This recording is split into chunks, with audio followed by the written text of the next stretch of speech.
It's 8 a.m. and the classroom is empty and quiet. Teachers will arrive in a few minutes and students will start to trickle in just before 8:30. That's when the quiet will become just a distant memory. This classroom is home to the pilot program of Oxford Day Academy, or ODA, a new charter high school.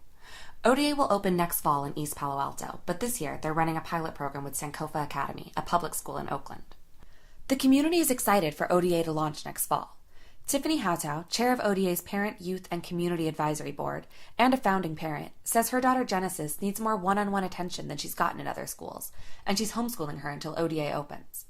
An East Palo Alto local, she's excited for her daughter to be in a new educational environment and thinks ODA is what the East Palo Alto area needs. We have other schools, other charter schools, we have private schools. It's still not delivering. There's still kids falling through the cracks. Hands-on experience. I mean, that's one thing that my daughter said it right in front of the board.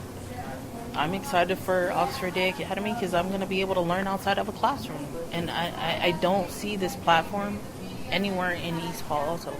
The school will use the Oxford tutorial method, which focuses on individualized learning through small groups where the students lead the discussions and participate in out-of-classroom projects in the community. ODA was founded by Mallory Dwinnell, who was inspired to bring this method to high school students after attending Oxford University. And the skills that I learned there were the skills that I was using every single day in my professional life. And so I first had the idea at Oxford of, what would it look like if you were to take this model and adapt it to the high school setting. But that imperative came into very sharp focus after I graduated and was working and realized that model is what had prepared me better than any other institution. ODA's goal is to teach students real-world skills, and the school's founders and faculty, including Dwinnell and the school's principal, Dr. Irene St. Roseman, haven't seen this method applied to high school before. ODA has hired 2 teachers, 2 socio-emotional coaches, an office manager, and Principal St. Roseman. The ODA team comes into Sankofa every Monday through Wednesday to teach a classroom of 30 middle schoolers English and math. This pilot started in mid-October and will run through the school year. The Sankofa students in the pilot are mostly classified as Tier 3, which means they're 3 to 4 grade levels behind and/or in special education.